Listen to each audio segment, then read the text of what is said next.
This is Aaron from the Waterboys College Football Show here with Tyler Wojciak from Locked On Irish. Tyler, it has been a busy college football season for the Notre Dame Fighting Irish, but obviously the number one story that everybody is talking about is the college football playoff announcement and the Irish not being in the college football playoff. What were your expectations going into those last released rankings?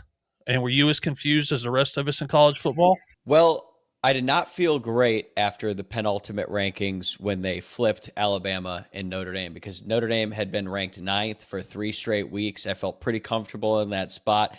But then once they flipped Alabama after a, let's just say, unimpressive win over Auburn, or at least that's how I viewed it. Clearly, the committee looked at it differently. But then I knew Notre Dame was in some trouble because I could see what they were doing. They were positioning it in a way so that if BYU were to win, then they would just take Notre Dame's spot, and then you could run into a situation where if BYU lost, then all of a sudden Notre Dame and Miami are head-to-head, so that ultimately they could make that flip. But in that moment, I thought, okay, well, this is not great, but if Texas Tech were to handle BYU, eliminate them, and then Georgia were able to just dominate Alabama, I felt like there was no way that they would be willing to drop one conference champion runner-up and not the other. But clearly, I was wrong. So going to bed Saturday night, man, I was feeling pretty good after what Georgia did to Alabama. I thought, okay, they're just going to flip them back. Notre Dame's going to be 9th. Alabama's going to be 10th. If Notre Dame wins that game, they could be playing Indiana in the Rose Bowl. I'm getting all excited. I live out here in Los Angeles, so I'm thinking this is literally working out perfectly. And then I felt a little bit of nerves after Virginia lost to Duke, and I was like, ooh, don't love that. And then on Sunday, found out the news that everyone else saw. Notre Dame was out of the playoff entirely. Yeah, and as I mentioned before we started recording, I live in Oklahoma. I'm a proud University of Oklahoma supporter. I was really looking forward to, as a Sooner fan, that historic matchup. Me too. Bringing the Irish to Norman, everything that goes along with that.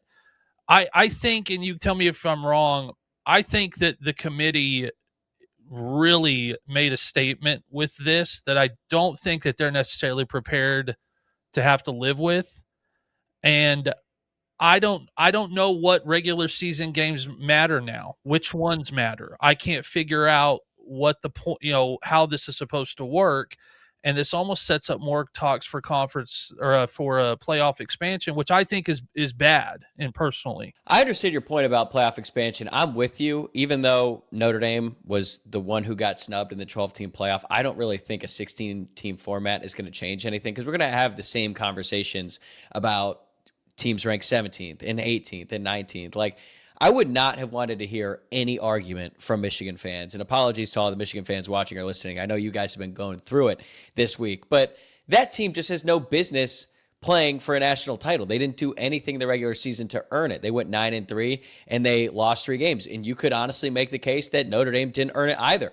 I wouldn't even really argue with that. And even though Notre Dame, my team, got snubbed, I think the opportunity to play in the postseason for a chance to win the national championship should be really, really difficult. There should be teams left out. Now, unfortunately, with the way that it's set up, I think Notre Dame got left out, and they are one of the few teams who I believe would have been capable of actually winning the national championship if they got in.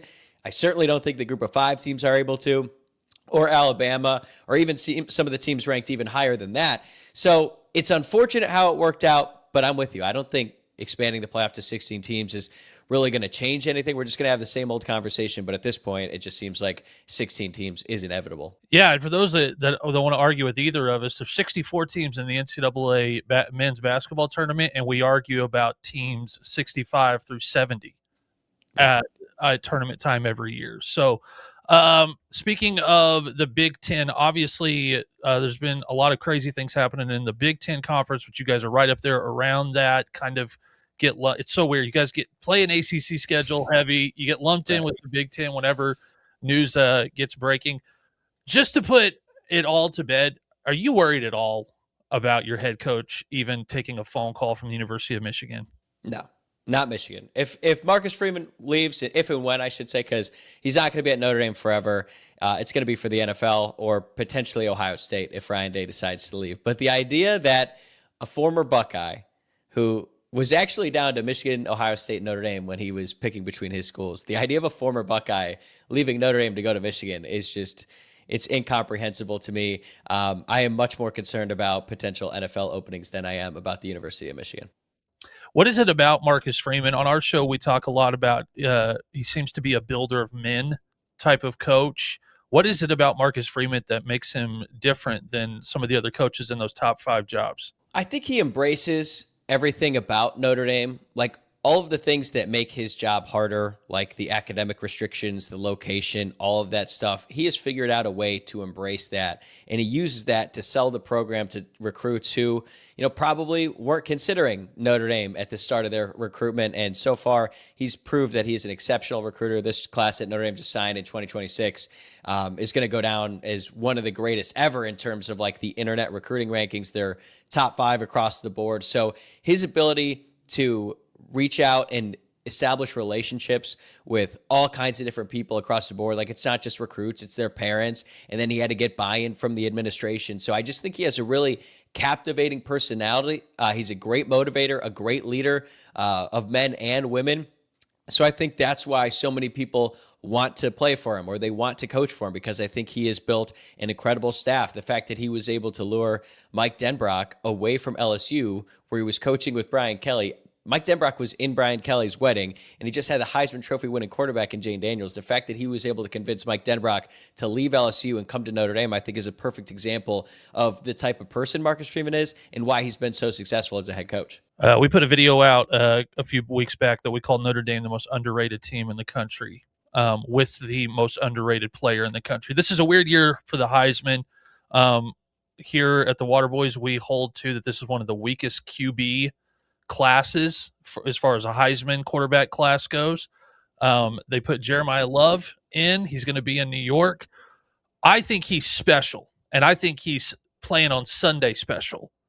What has his progression been like from those first couple of rough games where I think there was some weird play calling stuff, he wasn't maybe getting utilized the way that he should, to what he has progressed to become towards the end of the season?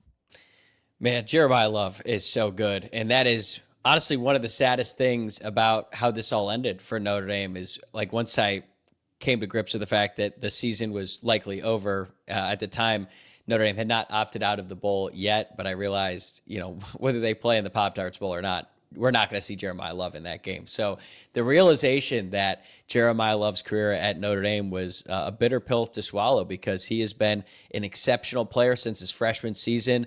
He was backing up Audric Esme, and then got drafted by the Broncos. But then his sophomore year just burst onto the scene, was so dominant all year long. He got hurt in the last game of the regular season last year, and I think that impacted his performance in the college football playoff. Like, he went through every game with that giant knee brace. Still had some highlight moments, like the 98-yard touchdown run against Indiana and that incredible 2-yard touchdown run against Penn State. But then going into this year, he had super lofty expectations, and I thought, how is he going to, not just answer what he did last year, but build on that? And he was terrific. He had a slow start against Miami. I think the biggest reason there was, one, Notre Dame's play calling. They ran a ton of RPO, which I understand when you're trying to break in a redshirt freshman quarterback who has never played before, but there were too many times where Carr decided to not hand the ball off to Jeremiah Love, because they did technically have a numbers advantage by throwing it to the outside. But the numbers advantage doesn't really matter when you have a player like Jeremiah Love. Sometimes just give him the ball.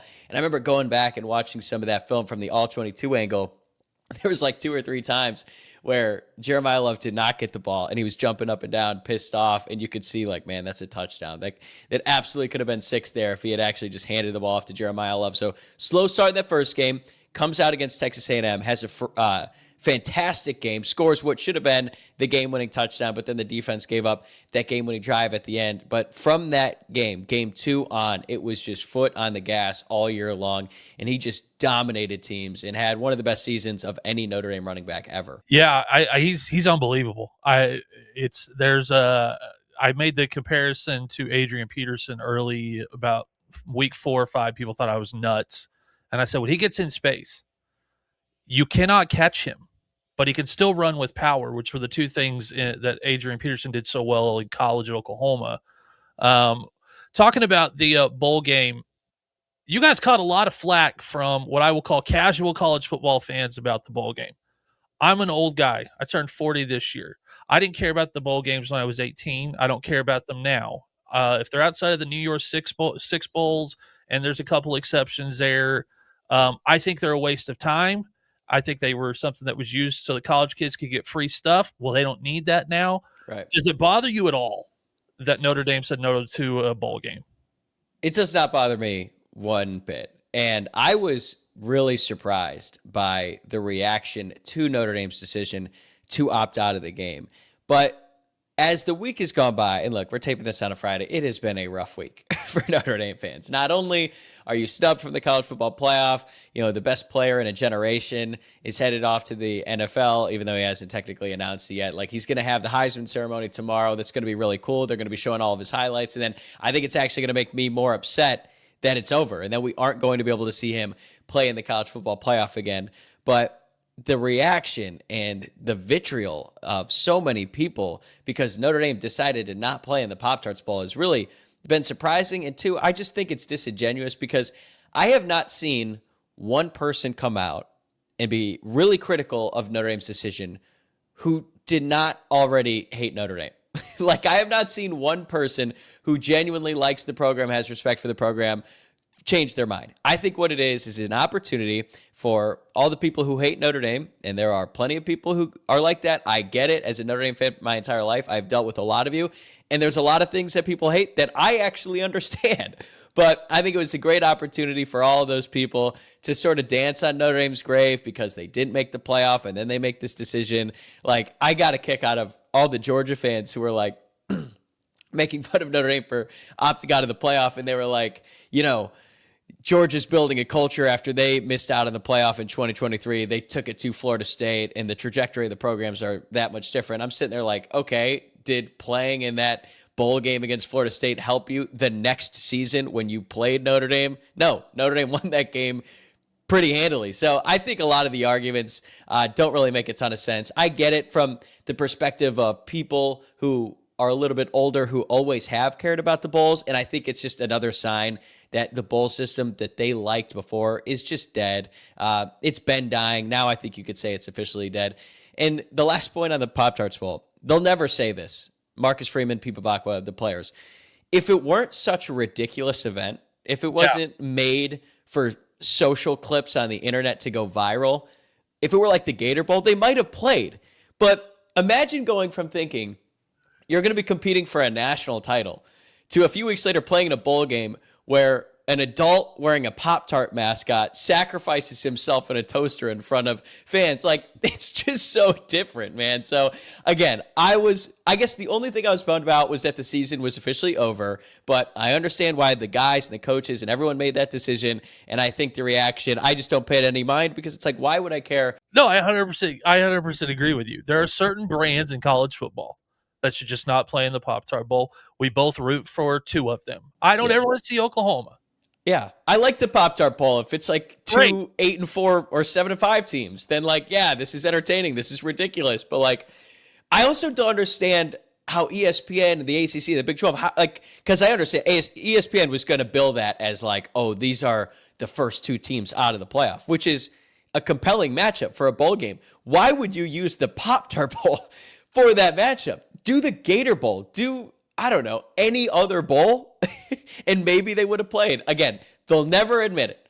But when I heard that the Pop-Tarts Bowl was the most likely destination, I just thought, I had this visual of Marcus Freeman just giving the death stare to that mascot, and I'm like, that's just never going to happen. They're never going to allow that. And then sure enough, they didn't. No, and we played in the Cheez-It Bowl one year, and the minute they brought the trophy out and it was full of Cheez-Its, I was like, we're too good for this. Like, what are we doing? This is so stupid.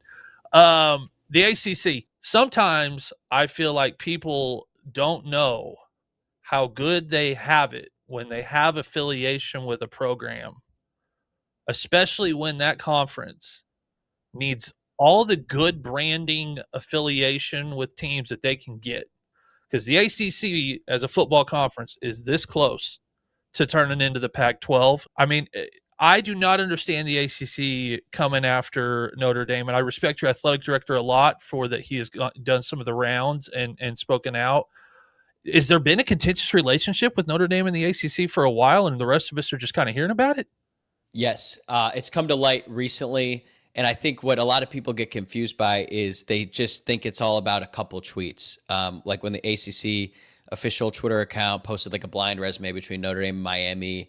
When I saw that, I was a little bit surprised, and then they doubled down on it. They did a couple more times, and the ACC network put on the Notre Dame Miami game over and over and over in the days leading up to the final weekend of college football. So to people on the outside, if the only thing that you saw were those tweets and, that you thinking, okay, Notre Dame is getting way too upset about this. It's a conference backing a full-time member and, they're targeting Notre Dame because they just happen to be the team on that cut line and they lost to Miami. If that was all the story, I would get why people would think that way, but it's not. It's actually been going on for several years now. And really what started it was the fact that Notre Dame, they get 5 games every year just determined by the ACC. They say, hey, these are the 5 teams you're going to play this year. And I think there was like a wink, wink, nod, nod understanding that Notre Dame was going to play the cream of the crop in the ACC, which would be beneficial for both parties because Notre Dame would have a tougher schedule. And for the ACC, you get your bigger brands playing Notre Dame. Clemson, Florida State, Miami. I'd even throw Louisville in that ring as well. And that just wasn't the case. Notre Dame was playing Wake Forest a lot and NC State a lot and Duke. And it's just like now Notre Dame's schedule is really watered down. And then this past summer, Notre Dame sort of went behind the ACC's back and they scheduled a long-term deal with Clemson, who I'm pretty sure was actively suing the ACC at the time. And I think that rubbed a lot of people in the ACC the wrong way. The fact that Notre Dame was sort of taking matters in their own hands. And even though Clemson had a really disappointing year, it was Notre Dame going out of their way to say, hey, Clemson is a preseason top 3 team. A lot of people were picking them to win the national championship. We still think the future is bright. It's sort of been a budding rivalry in the past 5 years or so. So they created a long-term deal so that every year they get at least one cream of the crop ACC team. It doesn't help that Clemson just really fell off the map. But I think when Notre Dame did that and sort of the back and forth about the fact that they weren't really getting the best schedule, I think that's when tensions really elevated. And then a few months ago, I don't know if this is that widely reported either, but it has been reported.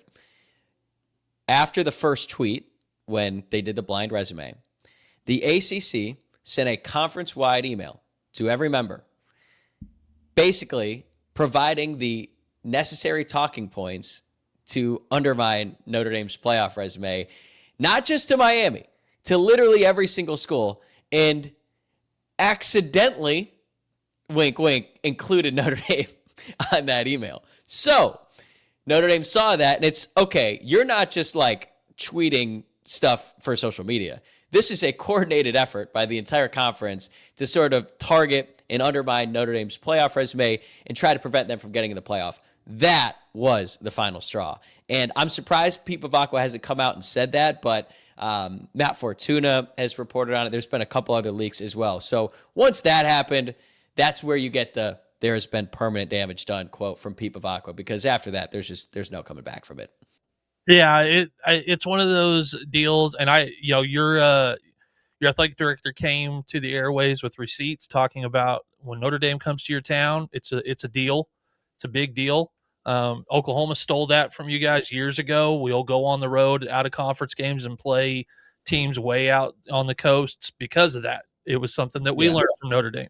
I've loved how Oklahoma schedules non-conference games. I feel like they're one of the few programs who they make it a point to not just play like good teams. Like, I mean, Michigan's been down, but that was an awesome game. I was super pumped for that matchup this year, and it was a great game. It didn't really have the same weight because we found out that Michigan wasn't all that great, but I love that Oklahoma does that every year. Speaking of that, some of the younger college football fans, I was talking to one the other day who said, I didn't know there was a sign that hangs in both locker rooms. Same thing. So apparently some young college football fans have become aware of a internet conspiracy that has been around for a long, long time. So let's just who do you think had it first? The play like a champion, was it hanging in Oklahoma's locker room, or has it been winning Notre Dame's first? Well, I think that's a trick question because if I recall, it was not in the locker room.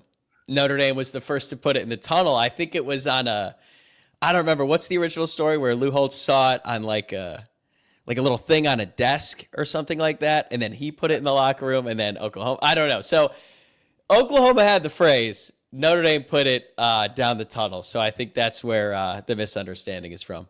I love it.